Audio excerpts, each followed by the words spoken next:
So you just got prescribed a GLP-1 for weight loss. Now what? In this video, I'll share what I learned about tirzepatide and what I felt I needed to do while on it to be successful in reaching my weight loss goal.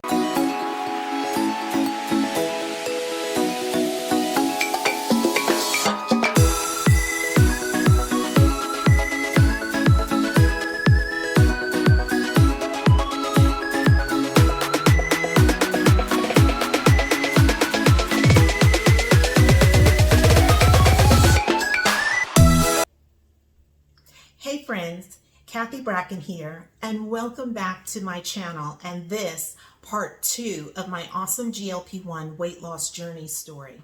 If this is your first time here, welcome. I've got a lot to cover in this video, so let me get you first timers kind of caught up on my story thus far. During a routine doctor's visit back in May, I was prescribed some compounded tirzepatide for weight loss. My BMI was too high and my blood pressure had gotten elevated enough for the doctor to prescribe meds. In late June, I started the medication, and over the span of the last 23 weeks or so, I have lost 50 pounds. I've documented my experience during this time, and I am sharing it in a 5-part video series. I finally placed the order for the tirzepatide, which took about a week or so to come in during that time. I had researched everything I could in the span of that 1 week initially on using tirzepatide and tirzepatide weight loss, just as much as I could find on it, which included watching countless videos, testimonials of people like me who are sharing their personal experiences, and also medical information, studies, advice, and tips from doctors, nurses, and weight loss specialists. So I created what I call Kathy rules. And basically, it's just a list of 10 things that I determined that I must do to improve my chances of success, because I really, really wanted the tirzepatide to work for me. So here are the 10 items on my list. Number 1, I must start at the starter dose of 2.5. The 2.5 milligram dose allowed my body to get acclimated to the medication. There are actually 6 dosages that the clinical studies and the manufacturer recommend: 2.5, 5, 7.5, 10, 12.5, and 15, 15 being the highest. The most popular recommendation is to titrate your dosage up as recommended by your doctor, but in some cases, one's insurance determines when you can titrate.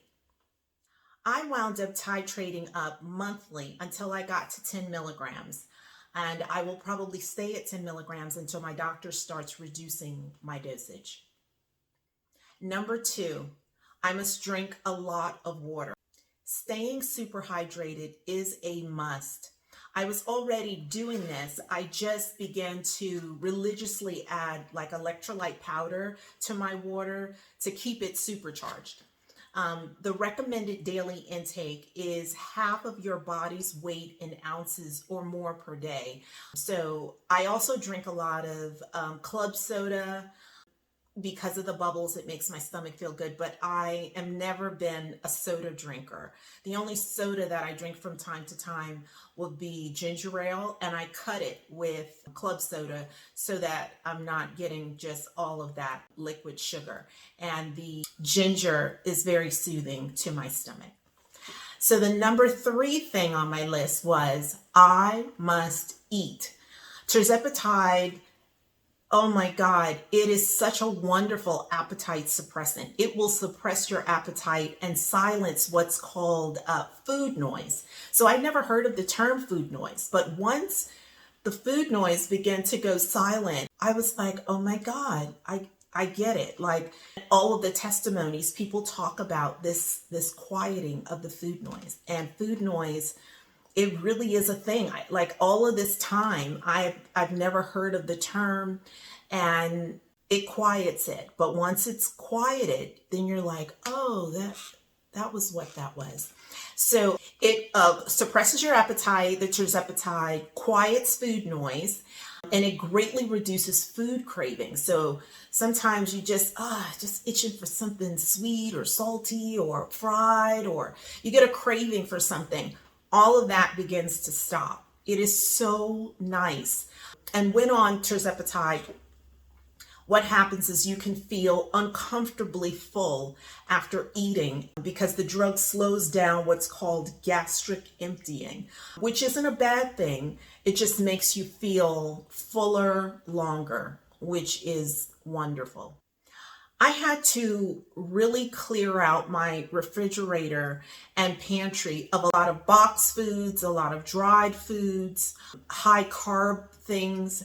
And I also had to double my food prep efforts. So I was always kind of food prepping, especially my meats and veggies for the week. Some of them I cooked at the beginning of the week and then food prepped in containers, and others I just prepared so that, like my veggies, I would bag them and refrigerate them, throw all the seasoning in there so I can just throw them in a pot or a pan and stir fry them fresh every day. But that became something I had to put some real effort into, basically just really planning out the meals that I was going to eat. And you kind of, if you can have a refrigerator full of prepped meals, that's great. I don't know if some people on this order their food already prepped and all they have to do is heat it up. Whatever you have to do, just know that there will be some sort of food prep process going on, and it's lovely if you have someone in your home that actually does all of the cooking. That's even better. That's a best case scenario. But if you don't, and you are responsible for feeding just you, then you want to make sure that you food prep. Even if you have a family to prepare for, you're not going to be able to eat everything that they're eating, and you don't want your family or people that are not on the weight loss medication to have to be as strict with the things that they are putting in their mouths as you do. It may not be very fair to them, but my food prepping accounted for 70% of what I was already doing, because I do intermittent fasting 70% of the time. I needed now to fill in that 30% of the time. So it wasn't a big launch, but I did have to get to 100% of planning my meals ahead of time. And I also added high protein shakes. I found Core Power, and it is a great protein shake, and it has 42 grams. So I ordered a couple of cases of that and put it in the refrigerator. And when I felt lazy, or at least once a day, but on those days that I felt I didn't really want to cook anything or I got in late, I would actually have a shake. With the 42 grams, I was 1/3 to my daily protein intake requirement. So that was really good for me to have those pre-made protein shakes available to me. Like I said, I was already eating a keto diet, just not at 100% of the time. So I felt like I was really off to a good start, and I just needed to keep practicing those smart food selection choices and stay within my timed window. Now, I don't know that everybody does intermittent fasting. I don't know that that was actually one of the recommendations that was kind of across the board, but I'd had success with that before. So when I stated on my list that I needed to eat, it was just already assumed for me that I would be doing the intermittent fasting, because it was never harmful. It was always helpful. And then the keto diet with low carbs, high protein, and a decent amount of healthy fats, that was already a really good dietary choice for me as well. Number 4 is that I needed to be mindful of my gut. I'm always mindful of my gut, but because one of the side effects is constipation and the slowing of gastric emptying, I figured that I should probably make sure that I was on a great probiotic, and in my case too. And so my menu was basically clean, fibrous foods, my probiotic, and I also had a mild laxative herbal tea in my pantry as well. Pooping daily should not go by the wayside on this medication. It's very important to keep things moving at a good and regular pace. So you don't want constipation and you don't want diarrhea. You need balance in your gut system, and that is a very important point you need to be aware of. Number 5 on my list was to be mindful of sweeteners. And this is kind of a side note that I listed after number 4 when I said, okay, you're going to have to make sure that you're doing extra care with your gut health. But just a side note here, sweeteners, artificial sweeteners, non-caloric sweeteners, and there are a few of them. I'm gonna list which ones I'm talking about. If you do a little research, you'll find that they have the ability to really wreak havoc on our gut health and our brain health.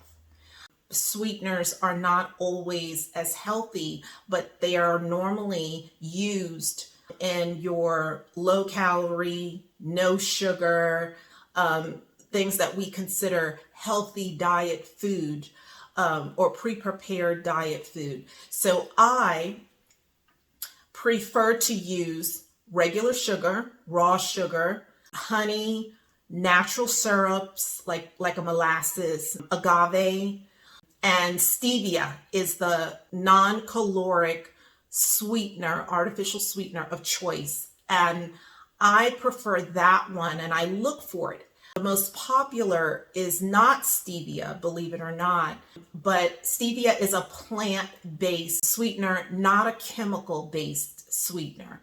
So if you have to pick your mountains to die on, I would say stevia and anything else that's natural to turn to. When you go to check your non-caloric foods, you're going to be very surprised at how much of it your proteins, your protein powders contain these artificial non-caloric sweeteners like sucralose, which brand name is Splenda, and they're in the yellow packets. Aspartame, whose brand name is Equal, and they're the blue packets. And then you have saccharin, which is the 1970s OG of artificial sweeteners, Sweet and Low, which is in the pink packets. They all wreak havoc on your gut. Also, the sugar alcohols, those are very, very damaging to gut health.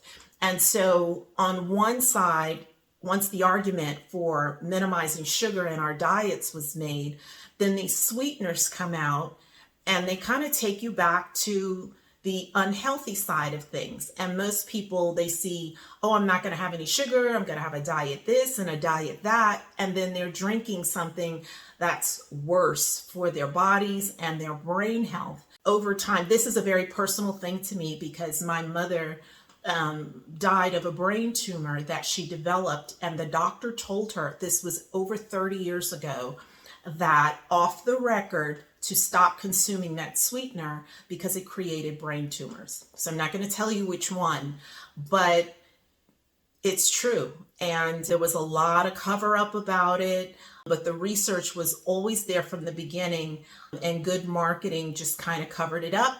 And 30 years later, it's just part of our Western diets and the way we consume no sugar. So please just do your research on the non-caloric artificial sweeteners. And in your research, take note of their effect on your gut and your brain health and adjust your usage and intake accordingly. Now, that's a side note. That won't cost you anything. But please, it's important and it's very eye-opening. Number 6, limit or eliminate ultra processed foods. Now, I put limit and eliminate because I, like most people, am addicted and crave ultra processed foods at the beginning. So I didn't know if I was going to really be able to, so I put limit. But in a best case scenario, it needs to be eliminated anyway. And that would be my unhealthy carbs, processed foods, seed oil fried foods, which is just about everywhere, greasy foods, fast food, packaged snacks like chips, cookies, packaged sandwich meat, candies, baked goods, breads. They all hold no good nutritional value to begin with. And in many of the testimonies, these foods have stalled the weight loss process for people on tirzepatide. So I have decided to make the elimination of processed foods one of my new lifestyle changes. That's the goal. I don't know how strict I'll be once I'm on maintenance, but to get to my weight loss goal, I am in a process of elimination, and I have remained in elimination up until this point, and I'm a week shy of 6 months right now. So in my 50-pound weight loss, no ultra processed foods. Now, the one thing I miss, like I stated in the last video, is cake. It's the holidays. Thanksgiving just passed. Christmas is coming up. No cookies, no cake for me. And it's not been difficult. It's just felt nostalgic, like, oh, all the cake and cookies I'm not eating, but I don't want them. And so not wanting them, not craving them is half the battle right there. So that's been really, really good for me. So I've been able to say bye-bye cake, bye-bye cookies, and it's felt pretty good. It's my new normal, and I'd like to keep it that way. Now, number 7 on my list was maintain a daily caloric deficit. Now, the best way I found to do this was to use a BMR calculator, and you can find them online. Just Google them, and there'll be a bunch that come up, and they all do the same thing. And the calculator will determine what a healthy caloric deficit is for your age, height, weight, and activity level. And I say deficit, but what it does is it tells you how many calories you need at your weight to maintain that weight. So I put in the calculator every month a new weight loss goal. So maybe 8 pounds lighter, or 7 pounds lighter, or 10 pounds lighter. 10 pounds a month is a lot. It's not impossible on tirzepatide, but it's a lot. I tried to stay between the 6 to 8 pound loss, and I got a big head start with month 1 losing 12 pounds. So I almost got a twofer month 1. Month 2 and month 3 were also more, higher than normal for the weight loss part for me. And then month 5, things are beginning to slow down. But like I said, I'm within 10 pounds of my goal now. So that's not uncommon either. But you'll get this number, this caloric number. And if you eat more than that, you will gain weight. And if you eat less than it, you will probably lose weight. So, but you want to stay as close to that number as possible, because remember, you put in the number and you can test it. So you can say where you are now, get a calorie amount, and then you can also go a little lower to the goal weight, and it will tell you what the calories are, basically how much energy in calories you need to maintain that weight. So the BMR worked really well for me, just kind of having that data there. And it'll be the same place. It's a metabolic calculator, a lot like calculating BMI. So if there's a BMI calculator somewhere very close, in your options are going to be a BMR calculator. And where you find those, you'll find some other measurements for healthy weight, like waist to height or waist to hip, ideal weight. All of those calculations are really good, in that BMI is often not a good indicator for everyone. I love it because it's at least a standard.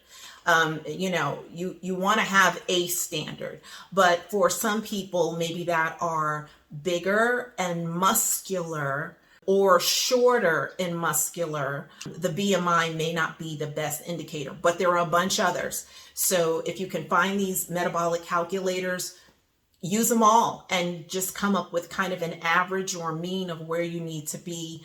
And like I said, I like BMI calculators for where I need to be because I kind of fit into the standard.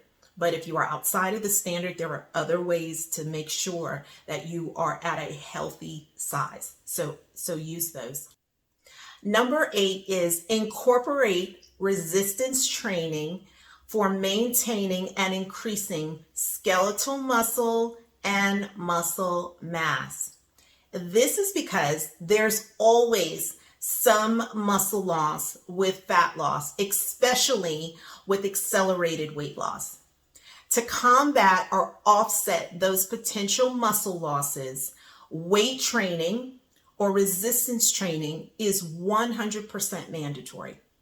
The recommendation is for about 30 to 45 minutes of weight-bearing exercise at least 3 days a week, focus being on muscle health, muscle growth, and muscle maintenance.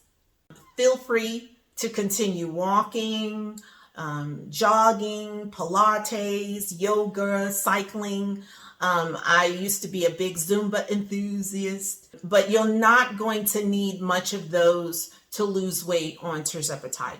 When it comes to these other forms of exercise, the Tirzepatide does the weight loss heavy lifting. So those exercises will definitely be beneficial in your maintenance phase and beyond. If it's something you absolutely love for mood and attitude, stamina, please continue. But if you have to make a choice, reduce those and increase the resistance training, the weight training. Number 9 is I had to eliminate alcohol. So my list actually says eliminate or limit alcohol consumption. And the reason I eliminated it is because I was very close to eliminating alcohol anyway. My body, for some reason, doesn't like it.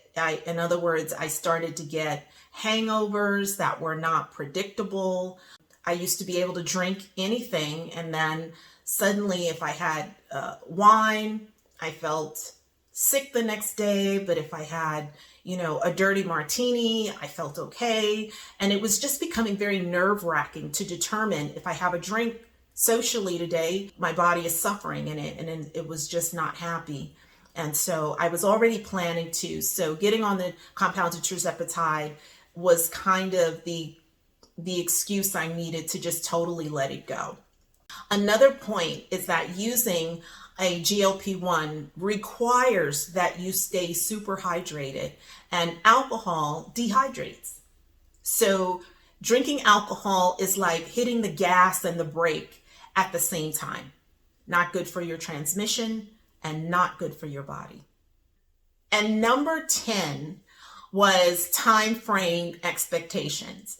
So, nothing is technically overnight, but being on these weight loss, the GLP-1 weight loss meds are as close to getting super quick results as you're ever going to get.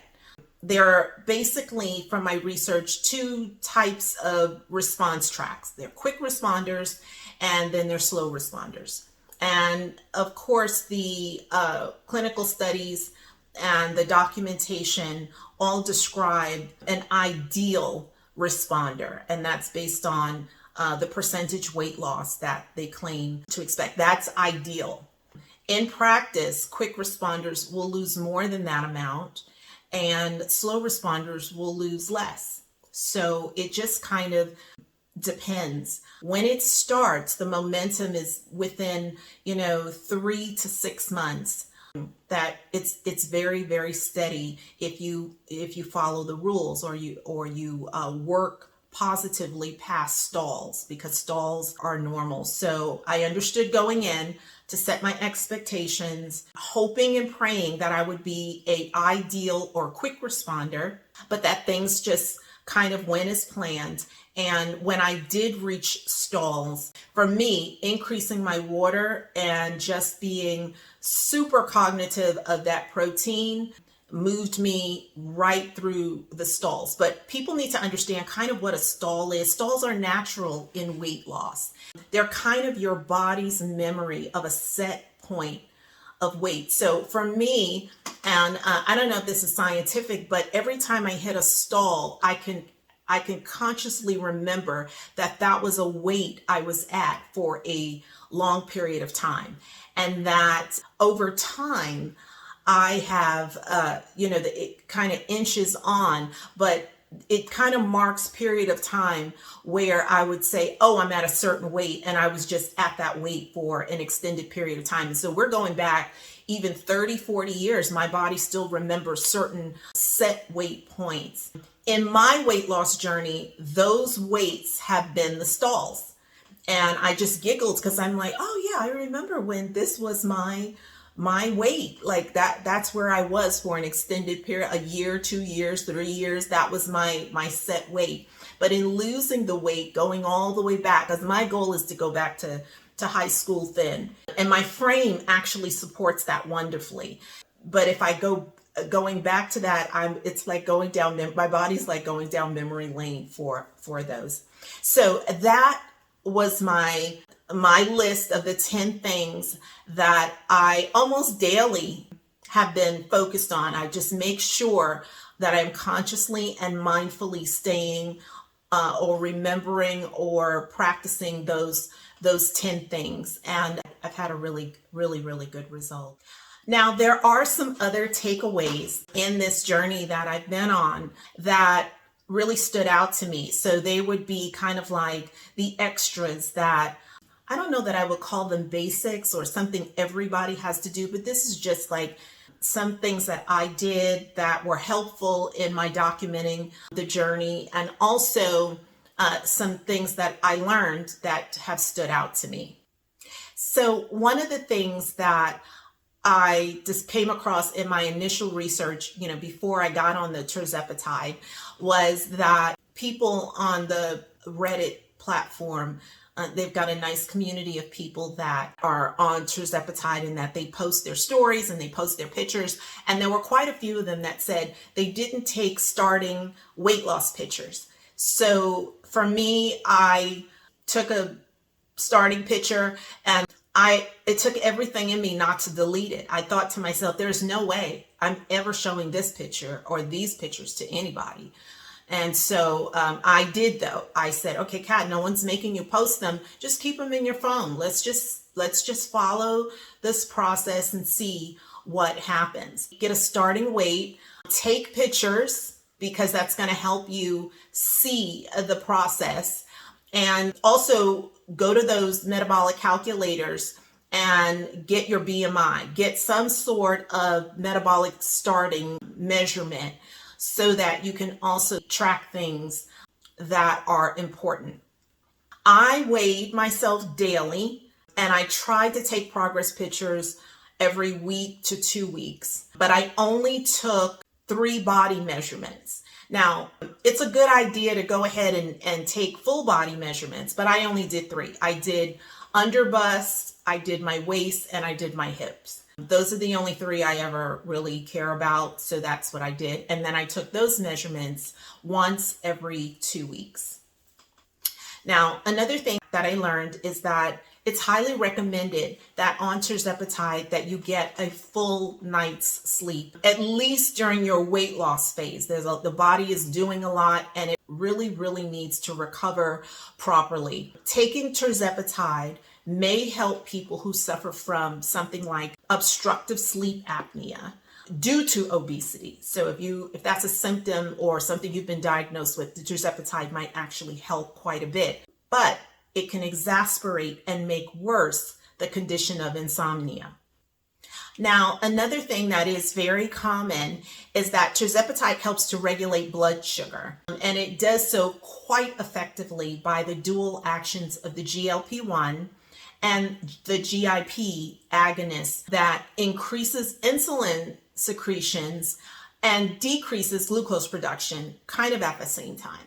So that's great for people that suffer from insulin resistance or who are diagnosed diabetics. I'm more on the insulin resistance side. I don't have diabetes. The fourth thing that I thought was really interesting and that did apply to me was the testimonies of people that in their weight loss were suffering from loose and sagging skin. So keep in mind that anytime you lose weight, if you've been really heavy, it doesn't really matter. You're going to lose the weight and you're going to have a thinning in your face. There's not as much collagen or fat. Fat loss is lost everywhere. Unfortunately, when you go through weight loss, you don't get to choose which part of your body loses the fat. So the hollowness you might see in your cheeks or underneath your eyes or in your stomach or arms, you might have that little flapping thing going on. When you lose weight, that is not uncommon. And I know there was a term called Ozempic face. It's not uncommon. It's not unique to GLP-1s. It is a symptom of weight loss, and you notice it more when it happens in an accelerated time frame. You can see it. And for some people around you, it's disturbing. For you, it may be disturbing. For me, I didn't care. After month 3, my workout partner says to me, she says, "Oh, you know that your butt is gone." And I was like, "I know, isn't that great? Like, I'm sorry, I've had children. I don't need all of those curves and bumps and big back. I don't need any of that anymore. And I just want to be light on my feet and flexible and nimble and healthy. I want all that visceral fat around my organs gone. I want to have a flat stomach. And then I'm going to be working out like crazy to fill some of those voids with good old-fashioned muscle." That was my plan. And also, one of the things you can do as you begin to lose weight is make sure that you are supplementing your oils and healthy fats and any kind of supplement that supports skin health. You want to perhaps start consuming some collagen-based powders to your smoothies, to your water. For your face, I suggest that you have a skincare routine that incorporates regular exfoliation and that you're using products that are good for tightening your skin. And maybe in another video, I'll kind of go over what my routine is. It's really simple. Just consistency for me over decades has been the key. And then another thing for loose skin that I have found, or that I learned post-childbirth, was wearing compression garments. Now, they're called compression garments now, but back in the 80s and 90s, they were called girdles. And so we didn't have waist nippers back then, we had girdles. And at 12 years old, my aunt, who lived in the South, put my skinny behind in a girdle. And I was like, "But my mother wears girdles. What do you got?" She says, "A lady should always have a girdle on." Okay, but I found that to be so awesome after giving birth. And I had two of my babies were almost 9 pounds. I had huge pregnancies and I carried them in my stomach, high, low, in my butt. I mean, it was bad. There are very few pictures anywhere of those times in my life. But after each pregnancy with breastfeeding, because breastfeeding contracts the womb, I got in a girdle that went from underneath my boobs down to my knees, and I wore that thing all the time. At 6 weeks, when I got out that girdle, I had my figure back. There was no sign that I had just had a baby, and it was wonderful. And so throughout the years, anytime I would be working out and I want to help kind of shape or tone how my body looks, I would get into compression garments, put them on to create some heat in the section, and it just presses all of that fat against the muscle, which is burning fat. So it makes your workouts a little bit more effective. But it also helps with that loose skin thing. You're like finding something for the skin to do. You're helping it to sweat. You're helping it to contract back to its normal state. If the elastin has been destroyed in your skin, this is not going to be helpful. At some point, you might need some sort of medical intervention like skin removal, which I don't think is a bad thing for people that need it. And finally, Tirzepatide has a bunch of other metabolic health benefits, like the protective effects against cardiovascular disease and the effect it has in reducing inflammation in the body. And for those of us using Tirzepatide for weight loss, a reduction in inflammation will occur from the loss or the reduction of the excess body fat or visceral fat. Visceral fat is that pesky fat that surrounds our internal organs. I promised you it was a lot, but that's all I have for this video. In my next video, my part 3, I am going to go into taking my shots, the when and the where, how I felt. I'll go in depth about my side effects. I only had the 2 and what I did to mitigate them. I'm going to talk about and share with you the tracking apps that I use. There's 2 of them. One that's a GLP-1 weight loss app, and the other one is the Smart Scale app that I used. And I'm going to discuss this beautiful Smart Scale that I found. And then I'm also going to go into detail with my monthly weight loss outcomes. So thanks for hanging out. This was a lot of fun. I'm so glad to get all this information off my chest.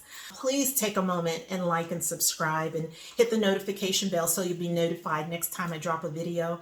And I will see you in the next video. Bye.